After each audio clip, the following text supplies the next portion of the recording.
Senator साहिबा, ये बताइएगा कि पाकिस्तान की हिस्ट्री में ऐसा पहली बार हुआ है कि सदारती ऑर्डिनेंस सदर की मंजूरी के बगैर कैसे जारी हो गया। ये क्या मामला है और ऐसा क्यों हुआ है? देखिए, मामला तो एक बड़ा ही पुरस्कार मामला है। और ऐसा कैसे हो सकता है कि आइन की इस कदर धज्जियां बिखेरी जाएं कि ऑर्डिनेंस जो जारी करने का इस्तेहकाक की सदर का होता है जारी हो जाए बाला बाला, और सदर मुमलिकत को इसकी खबर भी ना हो। बहुत अरसे से हो रहा है। उसमें ये एक बहुत ही अफसोसनाक वाक़या है कि अगर सदर मुमलिकत और जो है उनकी ऑर्डिनेंस को भी जो है वो अपने कलम से इन्होंने जारी करना है, तो फिर ये ओहदे वोहदे ख़त्म करें, फिर बंद करें सब धंधे, और एक ही बंदा फैसला करे जो भी करना है।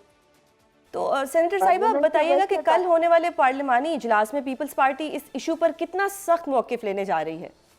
मामला जो है उससे भी कई हाथ आगे निकल गया। तो फिर अगर यही हालात हैं तो ये तमाम जो हमने एक ढकोसला सा ये बना हुआ है, इसको फिर ख़त्म करना चाहिए। ये इससे जो है साफ छुपते भी नहीं, सामने आते भी नहीं। अब ये इसमें तो फिर साफ खुल के सामने आना पड़ेगा। इस तरह तो नहीं हो सकता कि तमाम मुहदे जो हैं वो कठपुतलियां बन जाएं और होता वो रहे जो इस एक जमात की मर्जी है और मंशा है। और अब प्रोग्राम में बात होगी अहम तरीन हुकूमती इत्तेहादी पीपल्स पार्टी के नून लीग से नाराज होने की।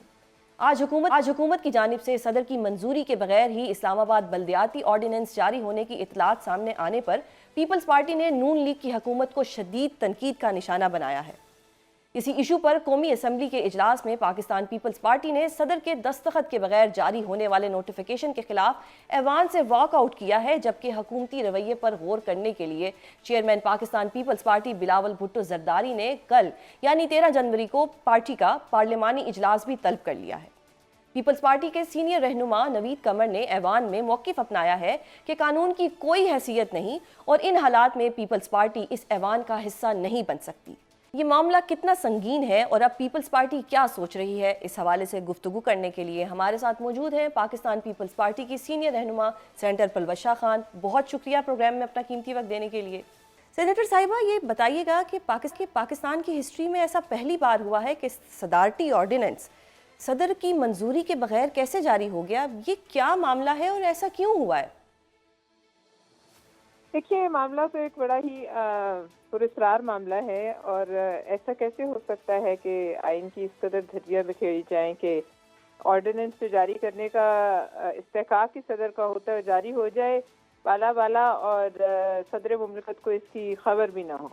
तो लिहाजा ये एक नया जो है ना लो है जो कुछ बहुत अरसे से हो रहा है। उसमें ये एक बहुत ही अफसोसनाक वाक़या है कि अगर सदर मुमलिकत और जो है उनकी ऑर्डिनेंस को भी जो है वो अपने कलम से इन्होंने जारी करना है, तो फिर ये ओहदे वोहदे ख़त्म करें, फिर बंद करें सब धंधे, और एक ही बंदा फैसला करे जो भी करना है। तो सेनेटर साहिबा, बताइएगा कि कल होने वाले पार्लिमानी इजलास में पीपल्स पार्टी इस इशू पर कितना सख्त मौक़िफ़ लेने जा रही है? देखिए, बिल्कुल एक सख्त मौक़िफ़ लेगी, क्यों नहीं लेगी, क्योंकि ये जैसे नवीद कमर साहब ने कहा कि ये तो प्रेसिडेंट जो है ये जो डिक्टेटरशिप्स और आमरीतों के ज़माने में भी नहीं हुआ। आमरीतों के ज़माने में भी कोई शर्म और कोई थोड़ी बहुत पर्दा रखा जाता था। ये तो अब मामला जो है उससे भी कई हाथ आगे निकल गया।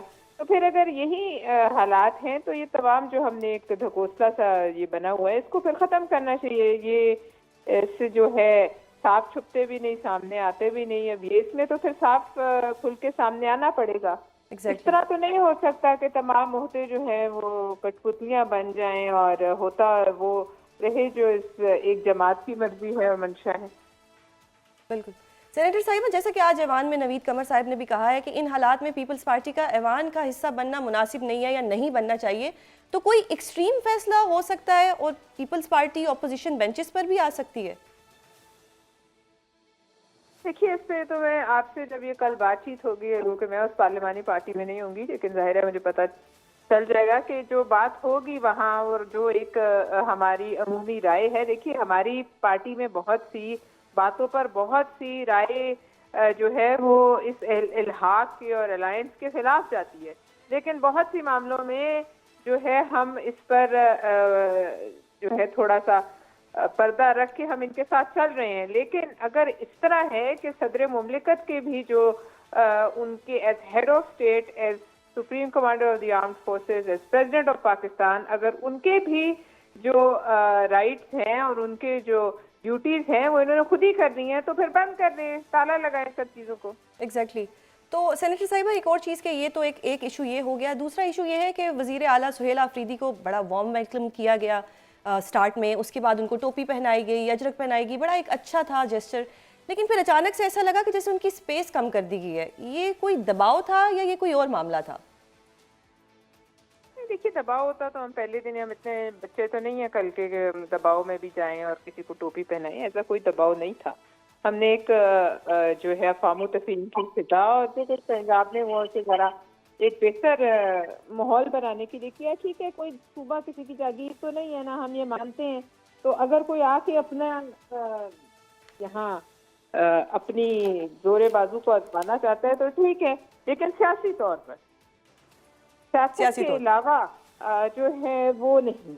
तो लिहाजा जब एक अच्छा माहौल बनाया गया, एक अच्छी रिवायत, एक अजरक और टोपी जो सिंध की सकाफत में जो है एक बड़ा जो इनके सर का ताज है वो उनके गले में डाली गई, उसके बावजूद अगर वो नहीं मुतमईन और वो आते ही आसिफ जरदारी साहब की ज़ात पर अटैक करते हैं, तो फिर ये पहला शॉट तो उन्होंने फायर किया। लेकिन मैं फिर भी ये कहूँगी कि ये कोई रिएक्शनरी हमारा काम नहीं था।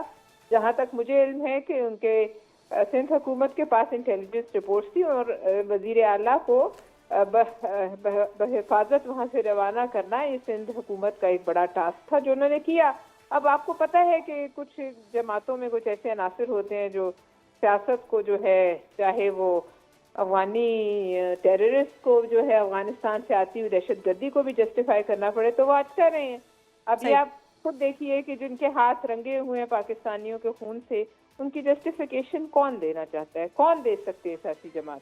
और कौन कह सकता है कि वहाँ से कुछ नहीं हो रहा है? शोहदा के वो साथ से पूछें जिनकी माओ के बच्चे गए हैं, जिनकी बीवियों के शोहर गए हैं, जो बच्चे यतीम हुए, उनसे पूछें, जिन माँ बाप की औलादें गई हैं। तो लिहाजा जब हर चीज़ ही सियासत में रोन देनी है तो फिर ये भी जो है कोई इतनी बड़ी बात नहीं।